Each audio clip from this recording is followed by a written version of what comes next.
तर उद्धव ठाकरे यांच्यासोबत राजकीय नव्हे तर शेतकऱ्यांच्या प्रश्नावर चर्चा झाल्याचं राजू शेट्टी यांनी म्हटलं आहे। महाविकास आघाडीमध्ये जाण्याचा आमचा कोणताही विचार नाही असं राजू शेट्टी यांनी स्पष्ट केलं। निवडणुका जाहीर झाल्यावर आमची भूमिका आम्ही मांडू असं शेट्टींनी म्हटले। तर दुसरीकडे हातकणंगले हा मतदारसंघ शिवसेनेचा आहे, त्यामुळे शिवसेनाच निवडणूक लढवणार असं संजय राऊतांनी म्हटलंय। हुकुमशाही विरोधामध्ये काम करणाऱ्या फोर्सची गरज आहे असं देखील राऊतांनी म्हटलंय। संदर्भामध्ये काही चर्चा झालेली नाही, कारण महाविकास आघाडीमध्ये जाण्याचा आमचा विचार नाही आहे। आम्ही स्वतंत्रपणाने लढणार आहोत। ज्यावेळी निवडणुका जाहीर होतील त्यावेळी आम्ही आमच्या भूमिकेने जाऊ, पण आज जनतेच्या प्रश्नावर जे आम्ही आंदोलन करतोय त्यासाठी आम्हाला त्यांची मदत पाहिजे, म्हणून मी त्यांना आता भेटलो।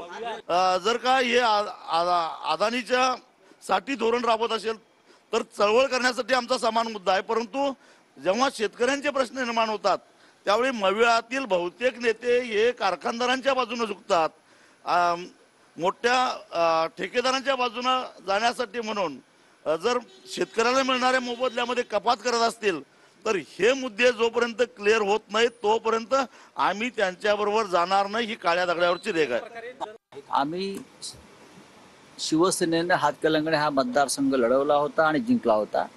तो मतदारसंघ शिवसेनेकडे एवढंच मी सांगू शकतो। प्रस्ताव देणार का तुम्ही? प्रस्ताव देणार का? राजू शेट्टींची गरज आहे का? आणि प्रस्ताव तुम्ही देणार का? हातकणंगलेमधून राजू शेट्टी बघा, महाराष्ट्रात हुकुमशाही विरुद्ध काम करणाऱ्या प्रत्येक फोर्सची गरज आहे। हातकणंगलेच्या जागेसाठी राजू शेट्टींचं दबाव तंत्र।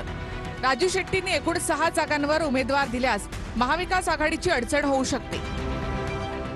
हातकणंगले लोकसभा मतदारसंघ राजू शेट्टींचा परंपरागत मतदारसंघ आहे। 2019 मध्ये युतीत शिवसेनेनं राजू शेट्टींचा हातकणंगलेमध्ये पराभव केला। त्यामुळे उद्धव ठाकरे गटानं हातकणंगलेची जागा सोडल्यास राजू शेट्टी तयार होऊ शकतात। हातकणंगलेच्या बदल्यात राजू शेट्टी इतर 5 मतदारसंघात उमेदवार न देण्याचा त्याग करू शकतात। विधानसभेच्या निवडणुकीत 10 ते 15 जागांची मागणी होऊ शकते। अदानींच्या प्रेमापोटी केंद्रानं खाद्यतेलावरील आयात शुल्क कमी केल्यामुळे सोयाबीनला भाव नसल्याचा आरोप राजू शेट्टी यांचा आहे। धारावी प्रकल्पावरून अदानींच्या विरोधात उद्धव ठाकरेही आहेत आणि राहुल गांधींनी तर अदानींना घेरलंच आहे। त्यामुळे महाविकास आघाडीमध्ये शरद पवार गट सोडल्यास अदानी विरोध हा तिघांचाही समान धागा आहे। शरद पवार गटाने कठोर भूमिका घेतलीच तर हातकणंगलेतून जयंत पाटलांचे पुत्र प्रतीक पाटील यांनाही उमेदवारीची शक्यता आहे।